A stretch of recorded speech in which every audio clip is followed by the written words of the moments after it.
Hello दोस्तों, रीना लोकगीत YouTube channel में आप सभी का स्वागत करती हूँ। आशा करती हूँ आप सब स्वस्थ होंगे, मस्त होंगे, बहुत ही अच्छे होंगे। और मैं एक बहुत ही मज़ेदार कहरवा गीत गाने जा रही हूँ दोनों सिस्टर। ये गीत को सुनना आप लोग और वीडियो को फुल आवाज़ करना, लाइक करना, सब्सक्राइब करना, कमेंट बॉक्स में ज़रूर बताना मेरी ये कहरवा गीत आप सबको कैसी लगी और अपना प्यार दुलारा आशीर्वाद देना भरपूर प्लीज़। दिल लगा के, मन लगा के वीडियो को आप लोग सुने प्लीज। अपने पियवा के कमाई पे तोरी लखाटिया, अपने पियवा के कमाई पे तोरी लखाटिया, काहे फाटेला देवरवा तोहार छातिया, काहे फाटेला देवरवा तोहार छातिया, काहे फाटेला देवरवा तोहार छातिया।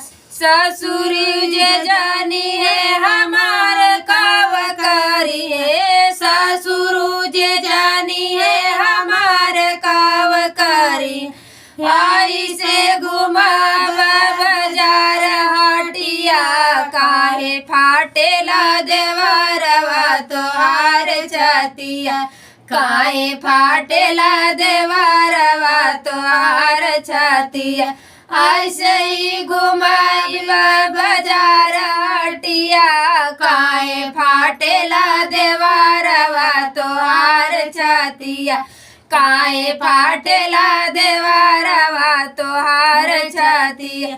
अपने पियवा के कमाई पे तोरी लखाटिया, अपने पियवा के कमाई पे तोरी लखाटिया, काहे फाटेला देवरवा तोहार छातिया, काहे फाटेला देवरवा तोहार छातिया, काहे फाटेला देवरवा तोहार छातिया।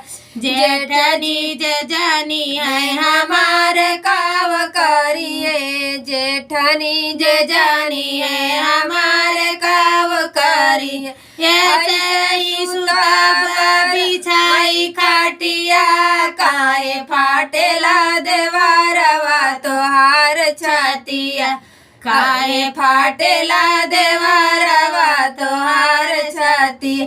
ऐसा ही सुतब बिछाई खाटिया, काहे फाटेला देवरवा तोहार छातिया, काहे फाटेला देवरवा तोहार छातिया।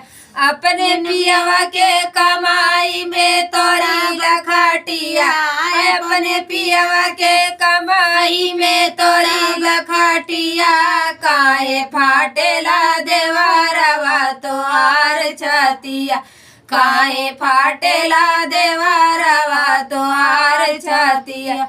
ननदी जे जानी है हमार काऊ करिए, ननदी जे जानी है हमार काऊ कर, ऐसा ही ठबराब लगाई मचिया, काहे फाटेला देवरवा तोहार छातिया, काहे फाटेला देवरवा तोहार छातिया। ऐसा ठराब लगाई मचिया, काहे फाटेला देवरवा तोहार छातिया, काहे फाटेला देवरवा तोहार छातिया। अपने पियवा के कमाई पे तोरी लखाटिया, अपने पियवा के कमाई पे तोरी लखाटिया, काहे फाटेला देवरवा तोहार छातिया, काहे फाटेला देवरवा तोहार छातिया, काहे फाटेला देवरवा तोहार छातिया।